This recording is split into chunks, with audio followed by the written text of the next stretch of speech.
Halo semuanya, selamat datang kembali di podcast ASN Bicara, tempat ngobrol santai tapi berbobot seputar isu kebangsaan dan birokrasi kekinian. Hari ini masih bersama dengan saya, Nindita Dara, dan teman-teman luar biasa dari pelatihan dasar CPNS PU. Yuk kita kenalan dulu satu persatu. Ada Mbak Amel, Mbak Ananda, Mas Andi, dan Mbak Anindya. Nah, di kesempatan ini kita mau ngobrol sedikit refleksi dari pelatihan dasar kita selama 3 hari terakhir, terutama dari agenda 1, yang membahas tentang wawasan kebangsaan, nilai-nilai bela negara, dan kesiapsiagaan sebagai ASN. Kalau menurut Mbak Amel, gimana sih pengalaman belajar kamu di modul 1 ini? Oke, ketika pertama kali mengikuti pelatihan tentang wawasan kebangsaan dan bela negara, saya kira materi yang bakalan dibahas itu hanya seputar sejarah perjuangan bangsa dan teori-teori kenegaraan. Tapi seiring berjalannya waktu, semakin diulang-ulang, di-refresh isi materinya, ternyata saya mulai sadar bahwa pelatihan itu bukan sekedar pengulangan pelajaran sekolah kita dulu aja, melainkan sebuah perjalanan yang mengajak kita semua merenungkan kembali siapa sih kita sebagai warga negara, sebagai bagian dari masyarakat, dan lebih khusus lagi sebagai CPNS. Saya sadar bahwa ternyata bela negara itu bukan hanya sekedar tugas militer atau pertahanan fisik saja, melainkan tanggung jawab moral dan sosial yang melekat pada setiap individu. Sebagai CPNS, memang kita nggak lagi ada di medan perang, tetapi kita berada di garis depan pelayanan publik. Jadi setiap keputusan yang dibuat, setiap dokumen yang kita proses, setiap warga yang akan kita layani, semuanya adalah bentuk nyata dari bela negara itu sendiri. Nggak usah muluk-muluk yang tadi mungkin saya sebutin. Setelah ikut ini, saya sadar bahwa bela negara itu sebenarnya bisa dimulai dari hal-hal sederhana namun bermakna. Misalnya, bekerja dengan jujur, melayani masyarakat sepenuh hati, menolak segala bentuk korupsi. Tindakan-tindakan ini mungkin nggak bersifat heroik secara fisik, namun memiliki dampak besar dalam menjaga stabilitas dan keutuhan bangsa. Nah, kalau kalian gimana? Aku juga penasaran sama pendapat yang lain nih. Kalau saya, Mbak, setelah mengikuti kegiatan pendalaman pembelajaran 3 hari terakhir itu, eh, pemahaman saya mengenai nilai-nilai kebangsaan dan kesiapsiagaan bela negara semakin luas dan terasa lebih nyata. Sebelumnya saya tinggal di Makassar, namun ketika lulus CPNS, saya ditugaskan di Kota Palu. Di sini, tetangga kompleks berasal dari berbagai macam suku dan daerah. Rekan-rekan kerja juga kebanyakan dari luar kota. Nah, semua hidup berdampingan dan harmonis. Di sini kebinekaan tunggal ikaannya itu begitu nyata. Selain itu, di Palu juga sering terjadi gempa. Jadi kita perlu siap siaga menghadapi semua bencana. Terus kita perlu memahami potensi gempa dan tsunami, mengetahui jalur-jalur evakuasi dan melihat bagaimana masyarakat serta pemerintah berupaya membangun kembali dengan lebih tangguh. Itu semua wujud dari kemampuan awal bela negara loh. Terus ini mengajarkan saya kalau bela negara adalah tentang kesadaran, kesiapan mental dan fisik yang selalu disebut-sebut, serta kontribusi kita untuk menjaga keselamatan dan keberlanjutan hidup berbangsa. Momen yang paling membekas itu waktu pertama kali ke Palu, mendengar cerita tentang bencana gempa dan tsunami besar di tahun 2018 oleh saksi hidup kejadian tersebut, ditambah melihat sisa-sisa puing-puing reruntuhan bencana yang masih ada. eh, tapi ketika melihat kondisi yang saat ini, meski mungkin masih menyisakan trauma, semuanya tetap bangkit dan melanjutkan kehidupan dengan kerjasama dan tanggung jawab dari setiap warga negara. Kalau menurut Mas Arya gimana, Mas?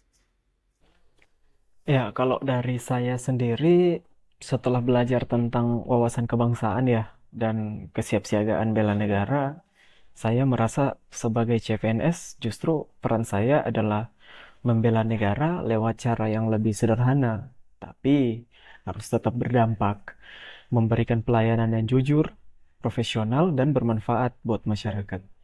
Awalnya saya pikir, kok cukup kok punya rasa cinta tanah air, tapi ternyata cinta tanah air itu lebih dari sekedar perasaan. Ini soal kesiapan mental, fisik yang sehat, dan kuat menghadapi tekanan di dunia birokrasi. Nilai-nilai seperti setia pada Pancasila, sadar akan keberagaman bangsa, dan rela berkorban bukan cuma sekedar materi di pelatihan kita saja, tapi harus jadi prinsip hidup yang kita pegang sebagai ASN. Nah, kalau ditanya bela negara versi saya hari ini ya, jawabannya simpel. Kerja dengan hati, tetap waras, meski tekanan datang bertubi-tubi, dan gak lupa jadi manusia yang peduli sama sekitar. Dan yang paling penting harus selalu semangat mengabdi.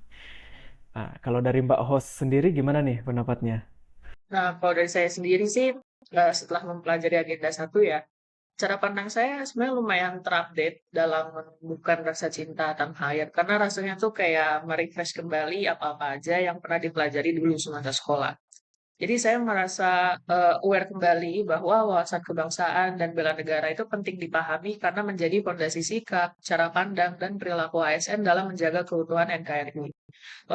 Pemahaman sejarah bangsa serta 4 konsensus dasar ini pun menumbuhkan cinta tanah air dan kesadaran berbangsa bernegara yang tercermin dalam tindakan nyata. Nah, untuk tindakan nyatanya ini sendiri tuh memberi pemahaman juga ya buat saya, buat teman-teman, kalau bela negara itu tidak selalu identik dengan mengangkat senjata. Tapi kita sebagai ASN juga beberapa contohnya tuh bisa membela negara dengan berinovasi menjawab tantangan zaman demi kemajuan negeri, terus berbudaya kerja kolaboratif, dan memberikan pelayanan publik yang tanggap, inovatif, dan profesional. Semua ini menunjukkan bahwa ASN hari ini adalah agen perubahan yang bisa berkontribusi langsung dalam menjaga keutuhan dan kemajuan bangsa melalui tugas sehari-hari. Setuju banget sih sama pendapat dari Mas dan Mbak. Sama ikuti laser ini khususnya di agenda satu ya. Menurut saya materinya menarik banget karena di sini kita belajar soal wawasan kebangsaan yang isinya ngebahas sejarah Indonesia tentang titik-titik penting yang terjadi. Mulai dari prosesnya menuju kemerdekaan sampai terbentuknya dasar-dasar negara kita. Dari situ saya jadi makin sadar juga bahwa kemerdekaan yang kita rasain hari ini bukan sesuatu yang instan. Ada perjuangan luar biasa dari para pahlawan dan itu bikin saya merasa kita punya tanggung jawab besar dan terus jaga dan bela negara ini, apalagi sekarang kita sudah menjadi ASN. Ngomongin soal bela negara nih, ternyata kesiapan dan rohani itu juga penting banget loh. Itu salah satu bentuk nyata bahwa kita siap berkontribusi dalam menghadapi berbagai tantangan ke depannya. Benar, Mbak, kesiapan kita dalam bela negara itu sangat penting. Oh ya, kan kita sudah sempat membahas cukup intens juga soal isu-isu kontemporer yang jadi materi dari modul 2. Menurut kalian gimana sih? Karena menurutku ini cukup menarik dan relevan dengan peran kita sebagai ASN. Dimulai dari pengalamanku ya, sebagai CPNS yang baru 2 bulan di Palu, isu kontemporer yang paling menarik perhatian selama modul itu adalah korupsi. Khususnya dalam konteks pembangunan dan rehabilitasi infrastruktur dan pasca bencana. Di tengah semangat pemulihan Kota Palu ini, potensi adanya praktek KKN sekecil apapun itu bisa sangat merusak dan menghambat upaya bersama. Bukan cuma di Palu, kota-kota lain mungkin juga tidak lepas dari isu ini. Karena itu kita sebagai ASN sangat penting menjaga integritas. Jangan sampai kita malah terjerumus dan menjerumuskan orang. Kalau dari Mas Arya sendiri, contoh atau kasus isu kontemporer yang menarik atau dialami, bagaimana Mas? Kalau dibilang ngalamin sendiri, kayaknya pernah nggak ya? Cuman kalau dari saya, yang salah satu isu kontemporer yang bikin saya banyak mikir kebelakangan ini, itu soal proxy war. Jadi proxy war itu ibarat perang diam-diam, tapi daya rusaknya memang nyata, ibarat musuh lah dalam selimut seperti itu, jadi nggak kelihatan. Bahayanya perang proksi zaman sekarang itu udah lewat informasi, budaya, sampai ideologi yang disebar lewat media sosial, ekonomi, dan pendidikan juga. Kalau menurut Mbak Amel gimana nih? Kalau saya sih, isu kontemporer yang paling menarik perhatian ya itu penyebaran hoax dan disinformasi di media sosial.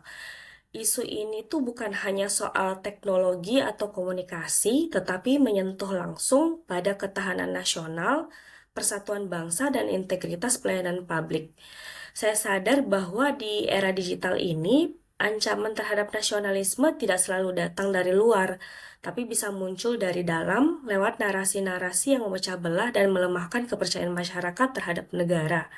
Sebagai CPNS, saya melihat bahwa peran ASN sangat krusial dalam menghadapi isu ini. ASN itu bukan hanya sebagai pelaksana kebijakan, tetapi juga harus sebagai komunikator publik yang harus mampu menyampaikan informasi yang benar. Kemudian, kita juga harus siap sedia ketika hoax menyebar, masyarakat seringkali bingung dan kehilangan arah.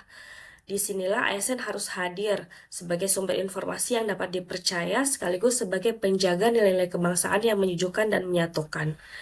Siapa tahu Mbak Dara mau nambahin, Mbak?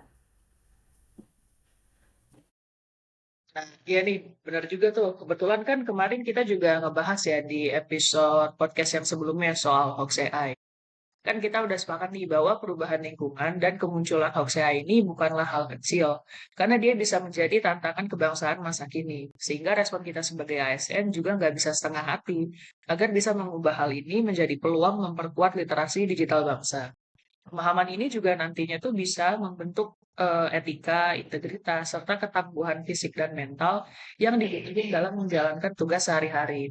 Dengan demikian, ASN mampu menghadapi berbagai tantangan dan tekanan kerja secara profesional, sekaligus mampu bersikap bijak terhadap isu-isu kontemporer. Nah, topik ini juga seru banget ya. Kita udah bahasin dari kemarin. Dan selama belajar di Latsar ini, saya merasa dapat banyak ilmu baru, terutama soal perubahan lingkungan strategis yang ternyata jadi akar munculnya berbagai isu kontemporer. Menurutku ini penting banget ya untuk disadari karena sebagai ASN kita nggak bisa lepas dari dinamika perubahan yang cepat. Justru kita harus punya wawasan strategis dan modal insani yang nggak cuma pintar secara teknis, tapi juga harus punya karakter, nilai, dan cara berpikir yang adaptif. Makanya, kemampuan berpikir kritis jadi modal utama. Di tengah perubahan zaman, ASN harus tetap profesional dan bisa menjalankan tugas sebagai pelayan masyarakat dengan tanggap dan bijak. Nah, ngomongin ini semua, kan kita sekarang udah jadi ASN nih dan sedang menjalani masa CPNS. Kira-kira kalian udah punya gambaran belum ya tentang aksi nyata bela negara apa yang bisa kita lakukan sebagai ASN? Khususnya di lingkungan kerja kita di Pekerjaan Umum. Dan harapan kalian sendiri bisa kasih dampak apa sih buat instansi kita ke depannya? Salah satu bentuk aksi bela negara yang paling relevan menurutku ya, berkaitan dengan tugas kita sebagai CPNS yang bertugas di Kementerian PU, kita harus mulai membiasakan diri pakai produk lokal. Saya sendiri mulai sadar bahwa setiap keputusan dalam memilih bahan konstruksi itu bukan hanya soal efisiensi biaya aja, tapi juga soal keberpihakan kita terhadap bangsa sendiri.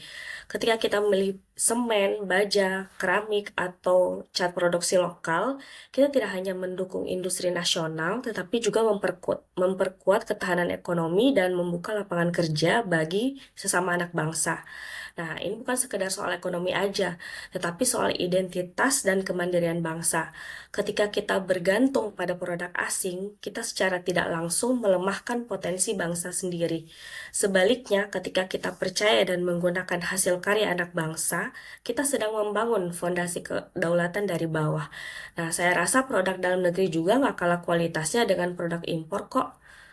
Gimana Mbak Nanda? Ya, saya setuju Mbak Amel. Produk dalam negeri itu tidak kalah kualitasnya dengan produk impor. Tidak jarang juga bahkan produk kita lebih terkenal dan lebih baik di luar sana. Tinggal bagaimana kita memaksimalkan potensi kita, menunjukkan jati diri kita dengan menggunakan dan memperkenalkan produk dalam negeri secara maksimal, kalau perlu dengan memanfaatkan berbagai media. Benar nggak Mbak Dara? Benar, setuju banget nih sama Mbak Amel sama Mbak Nanda tadi. Yang mana jadi pandangan keberpihakan terhadap produk dalam negeri, terutama di sektor konstruksi dan infrastruktur ya untuk Kementerian PU, itu memang wujud nyata cinta tanah air dalam praktik kerja kita sehari-hari. Jadi tuh ketika kita secara aktif mendorong penggunaan material, teknologi, dan alat produksi yang memiliki tingkat komponen dalam negeri tinggi, kita tuh sebenarnya sedang berkontribusi langsung pada kemandirian bangsa.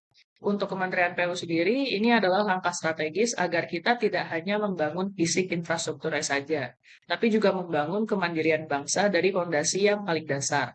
Jadi, mendukung produk dalam negeri melalui TKDN bukan hanya bentuk keberpihakan, tapi juga investasi untuk menjadikan PU lebih baik, lebih kuat, dan lebih siap menjawab tantangan di masa depan. Seru banget nih, ternyata yang ngobrolin agenda satu ini benar-benar insightful dan bisa langsung diterapkan di lingkungan kerja kita sebagai bentuk upaya kita untuk make PU better and stronger. Betul banget, pastinya kita semua juga nggak sabar buat belajar lebih dalam lagi di agenda-agenda selanjutnya.